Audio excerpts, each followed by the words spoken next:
Oui et non en fait. C'est pas une rébellion. Mais par contre, les abeilles, soient-elles toutes les filles de la reine, puisque c'est la reine qui pond l'ensemble des œufs de la colonie, vont pouvoir décider de faire partir la reine. Dans le faire partir, il y a plusieurs circonstances.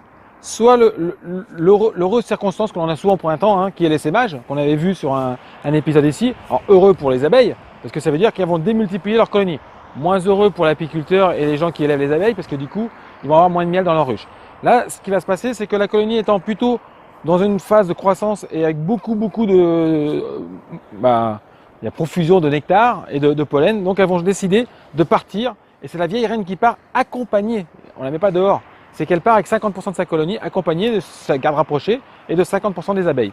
Ça, c'est le premier cas. On a le deuxième cas où c'est la reine qui va être malheureusement en fin de vie, où les abeilles vont trouver qu'elle est plus assez forte, plus assez capable de gérer la colonie. Et là, dans ces cas-là, souvent, ils la mettent dehors, gentiment, avec quelques abeilles, et ces abeilles-là vont l'accompagner jusqu'à la fin de sa vie. Mais rarement, ils ne vont pas la garder, parce que ce serait toute la colonie qui serait condamnée si malheureusement la vieille reine restait.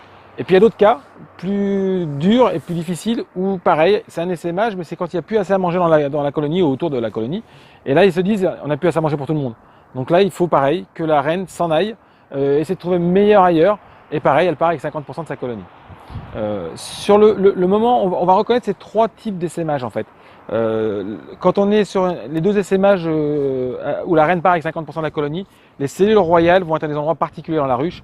Et quand on est sur la reine que l'on met dehors pour la remplacer sans départ de la colonie, on a ce qu'on appelle une supercédure. C'est-à-dire que la reine, la taille de la cellule de la reine, il n'y en a qu'une déjà, et elle est très très grande. Donc quand on a ça, on sait que ce n'est pas un essaimage et qu'il ne faut surtout rien faire. En termes d'élevage d'abeilles, il faut être vigilant à ce genre de choses.